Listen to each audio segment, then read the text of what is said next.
Thank you for coming today. I've got 20 minutes and I've got 28 slides, but I'd really like to have a conversation with you and answer questions. So what I'm going to try to do is go through these relatively quickly.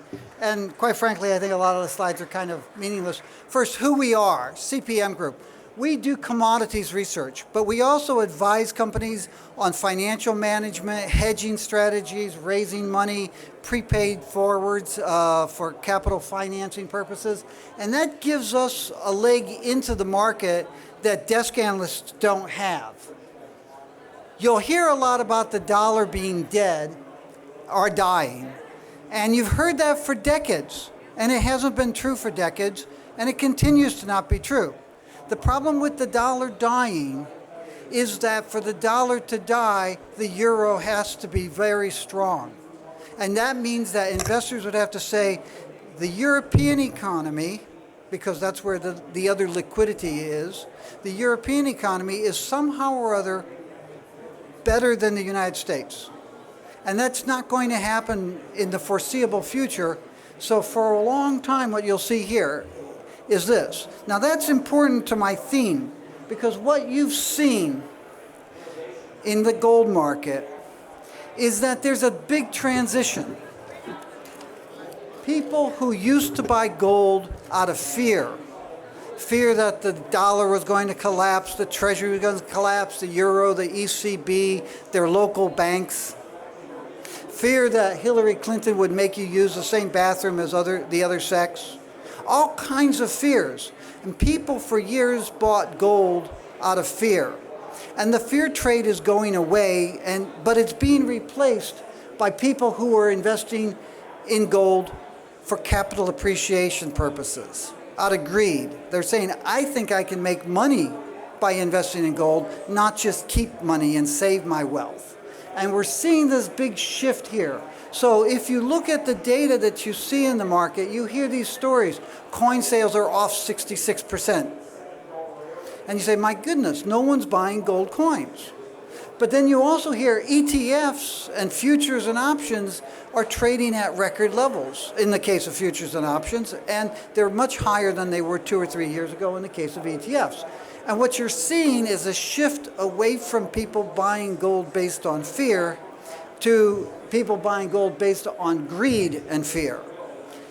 If you look at the amount of physical gold that investors buy on a net basis in a given year, these black bars are years in which they bought more than 20 million ounces. And you can see that from 2002 to 2013, investors were buying 20, 30, 40 million ounces of gold out of greed and fear. We got into a bear market in 2013 and 14, they bought less than 20 million ounces, and the price of gold fell. In 2015, it was a little over 20. In 2016 and 2017, it's about 27, 28 million ounces. Virtually the same amount of gold being purchased by investors, but in radically different groups for radically different purposes. As I said, coin sales have fallen. And the premiums that the mints can charge and the wholesalers can charge have fallen. That represents two trends. One is people are buying fewer coins. They buy gold coins as a long-term investment, primarily based on fear, but also on greed. In addition to that, people who have bought coins in the past, because you can see there have been tens of millions of ounces of gold sold in coins in the last 20 years, are selling them. And those old gold coins back up in the secondary coin market, and that means that the dealers don't have to buy new coins from the mint. So we are seeing a decline in mint gold sales, but you also have seen a big increase over the last 2 years in the amount of gold held by investors in ETFs. ETFs are easier to buy, they're easier to sell, they're easier to manage in the eyes of many people. Shorter-term investors looking to benefit from the capital appreciation and the gold price buy and sell ETFs. When we were in a bull market, they were buying, and it got up to about 86 million ounces. When we got into a bear market, they liquidated their position, and we got down to about 50 million ounces. And now they're back up about 72 million ounces. These are shorter-term, greed-oriented investors. In China, you're seeing the greed. As the price was rising, they bought. When the price fell and didn't rise after 2013, they stopped and they pulled back for a while, and now they're stepping up their purchases again, mostly because they think the gold price is going to rise. In India, we've had a 10-year decline in the amount of gold that investors are buying. Indian investors are shifting from feeling that they can't trust banks and bank CDs and the stock market and the government and the currency, and so they want to hold all of their gold, all their wealth in gold and silver traditionally. They're shifting away from that traditional view to a view, I still want to own gold and silver. They're buying 4 million ounces of gold this year, and they own hundreds of millions of ounces of gold already, more than any other people in the world as a nation. They're shifting away, and they're having a more balanced portfolio. And you've seen a long-term decline. The government put in restrictions in 2014, but you can see that before that already, the amount of gold being bought by investors on a net basis in India had gone from about 17 million ounces in 2005, 2006, and it had declined to about 8 or 9 million ounces before the government imposed the restrictions. So the government restrictions didn't cause this, they accentuated it. Gold's investment role. This is a curve that is, if you start with 0% gold, 50% in the S&P and 50% in T-bills, and if you had that portfolio from 1968 through last year, this is what your risk-reward profile would be. And then you can see adding 5% increments into gold. And back in the early 80s, a company called Ibbotson Associates did this, and they saw that the curve, the optimal amount of gold in your portfolio from 1968 to 1980 was 5 to 10%. We redid this work last year, and I actually presented some preliminary figures in November last year here, and the number is actually now 25, 30%. Since 1968, you would have done best in your portfolio if you had 25 to 30% of it in gold. That's in a period of time that saw the two biggest stock market bull markets in history, the two biggest bond market bull markets in history. Gold doesn't necessarily trade against stocks and bonds. When people are doing well in the stock and bond market, some of that money is capitalized and moved into gold. So an ideal investment portfolio would have been 25 to 30% of gold. Investors globally have about 0.5% of their wealth in gold. What does that mean? It means that in a world where there's a 100% probability of at least one more financial crisis in the next decade, the question is when and how big it will be, investors are woefully unprepared for it. They ought to have 25, 30% of their wealth in gold if they were really bold enough, but in fact they have 0.5%. I like greed, and it's very interesting because one of the things that we're seeing is people coming to us, dealers, who say, I have sold gold based on fear for decades, and it's no longer working. You sell your gold research. Ed, sit down.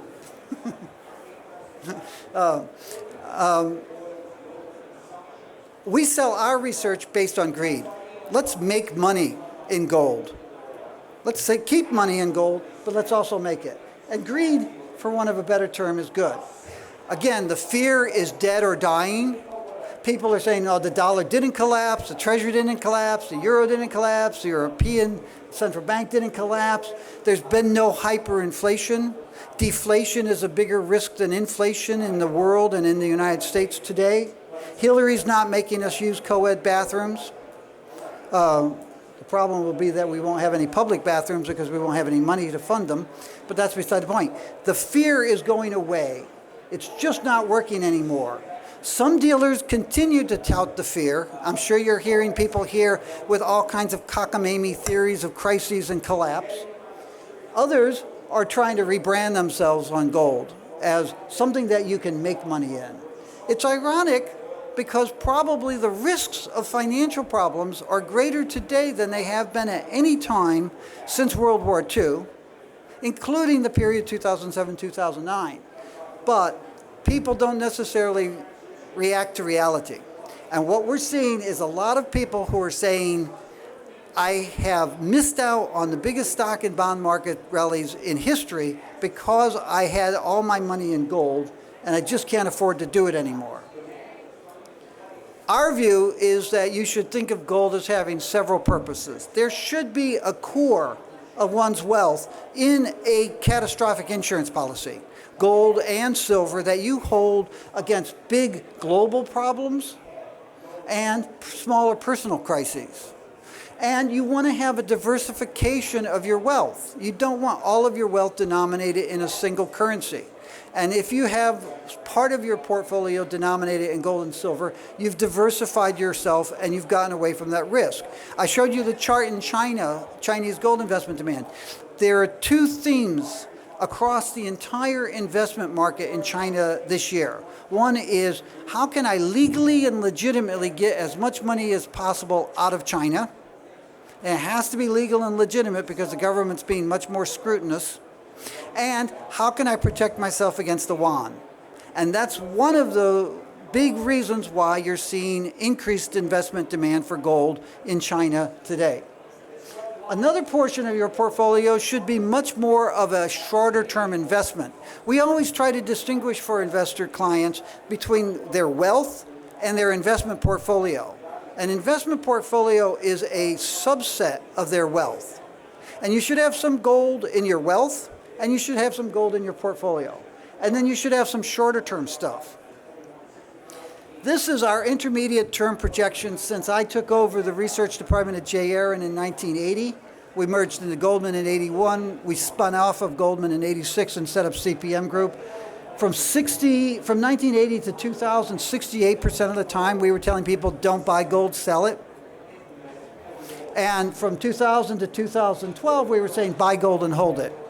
2012, January 5th, we issued a sell recommendation. We issued a buy recommendation in 2013, a little bit premature, but it had reached our objective, and we're still bullish on gold. And you can see, if you had bought and held gold from the day that I took over that department, you would have had a doubling of your wealth. But if you had bought and sold gold and gone short the way we told you, you would have had a 17% compounded annual growth rate, and you would have 111 million instead of a million. This is a shorter term trade that we suggested to some of our clients October 7th. We said the price of gold on October 7th was $12.56. We think that whoever wins the election, the price of gold is going to go up to $13.20, maybe $13.40. And we structured an options-based strategy that cost $4.70 an ounce.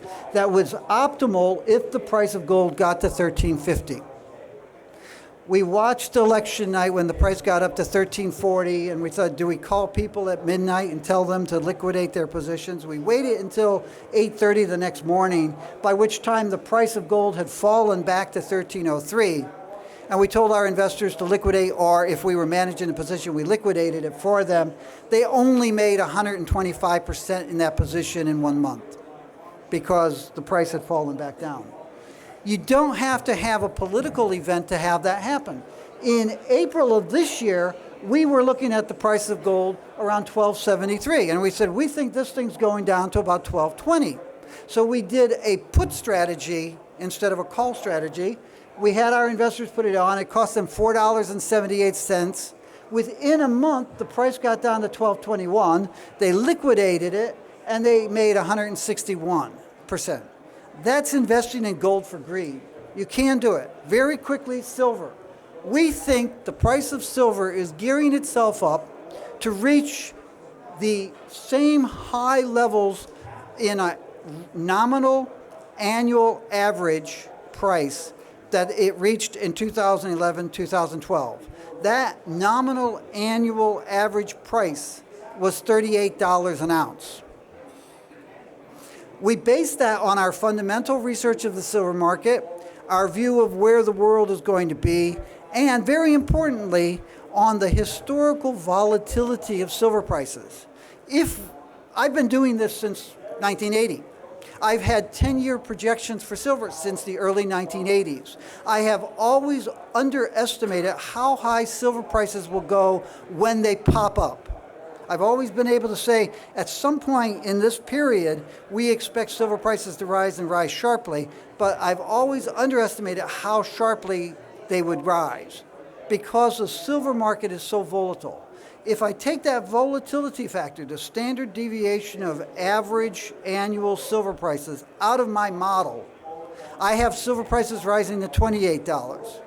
If I say, no, let's correct this model for the fact that silver prices are incredibly volatile, and my number comes out to 38. It may be 6 years, but I think that we'll see that. This is the silver market. Unlike gold, you'll see investors, when they're bearish, will sell silver. 2 billion ounces between 1990 and 2005. And they have several billion ounces of silver that they're holding now. But our expectation is that for the next 10 years, they're going to continue to want to buy large amounts of silver, and that governments around the world will give them ample reasons to want to buy that silver. And in that environment, maybe 3, 4, 5 years from now, you'll start seeing the silver price rise sharply as it did in 2005, 2006, 2007, 8, and then it'll rise very sharply around 2022, 2023, so in about 6 years. That's who we are, that's what we do. I have 4 minutes for questions. Any questions? Any questions? Nope. Oh. Yeah. All markets have people who provide broking and banking and trading services. And those people make money by being in the core of the market. All markets have that VIG. It doesn't matter what the market is. It could be fresh produce at your grocery store. You will find people who are unethical who do that across all markets, including gold and silver. In terms of larger conspiracies, there is no evidence that a large conspiracy to manipulate or suppress prices exists, and there is ample evidence that such a conspiracy does not exist. If you look at large transactions, when you see these periods, for example, a week ago Friday, we saw about 4 million ounces of gold sold within a 10-minute period on the COMEX. You don't see the data, but the exchanges and the government sees the data. The data is held confidential under federal law. There were more than 100 entities selling gold at that 10-minute period on the COMEX. Why? Well, they weren't colluding. What they were doing was they had computers buying and selling gold based on price momentum chart programs at the current price. And when gold fell below $12.85, I believe was the threshold, you had more than 100 computers say, sell my gold. In April of 2013, when the price fell $100 plus in 10 minutes, there were more than 1,000 people and computers selling in that 5-minute period. If you look at outsized trading periods, you'll see that in the bear market from 2012 to 2015, there were about 50-50 periods of time when you saw outsized volumes of buying and selling. There were actually a little bit more buying than selling. If you look at the period since 2015, when the gold price and silver prices have been rising, you see many more periods where you have outsized volumes coming in on the buy side. And that is because investors don't like to short. Most investors don't have the mental capacity to short the markets. I showed you that chart going back long and short. A lot of our clients, when we say go short, will go neutral. The ones with the mental capacity will go short. So what you see is even in a bear market, investors will tend to glom on to these technical chart points on the upside more often than not, on the downside. And in the shorter periods of time, and in bull market periods of time, it's much more prominent. So there's just no evidence of anything more than petty thievery. And, frankly, I'm always amazed that anyone is surprised that banks and brokers don't act in their own best interest. Other questions? Yes. The question was platinum and palladium.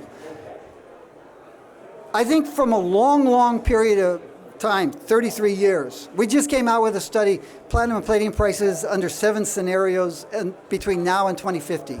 And platinum and palladium have problems in the next 33 years. In the next 10 years, we think that South African production falls faster than auto demand, and you'll get into a period of time where the platinum market is extremely tight. Platinum prices and palladium prices can rise and rise sharply in that environment within the next 10 years. I'm out of time. Thank you.